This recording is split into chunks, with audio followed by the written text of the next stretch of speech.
सर्वांच्या पाठ्याचा अगदी साधा सोपा 4 चरणाचा भगवंताच्या रूपाचा वर्णन करणारा देवाचं रूप कसं आहे असं सांगून जाणारा सुंदर गोझीर रूपड स्वरूप देवाचं तुकोबऱ्याने पाहावं आणि तुकोबऱ्याने विचारावं, देवा देवा आपण तुकोबऱ्याने दर्शन दिलं. बाईबापो अभंगाला सुरुवात झालेली आहे बरं का, कीर्तनाला सुरुवात झाली. सगळे ताट बसा बरं.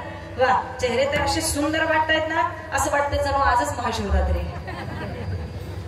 शिवभक्त आहेत ना आज माझ्या समोर सगळे. वा, तुकोबऱ्यांना सांगावं, महाराज आपण देवाला पाहिलं, आम्हालाही सांगा ना देव कसा दिसतो.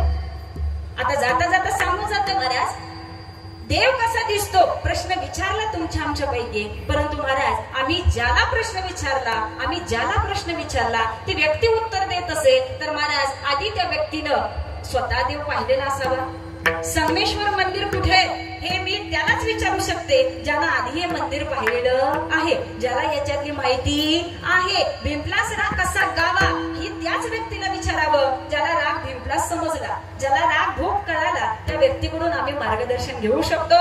तसंच देव कसा आहे असा प्रश्न आम्ही ज्याला विचारतो ना महाराज त्यानं आधी देव बघितलेला असावा, त्यावेळी तो हक्काने बाईबापोत आम्हालाही सांगू शकतो की देव कसा आहे. तुकोबऱ्याने दिलेलं उत्तर, आवडे हे रूप गोजी रे सगुण. अहो त्याला पाहिलं ना की असं वाटतं पाहता लोचन सुखावले.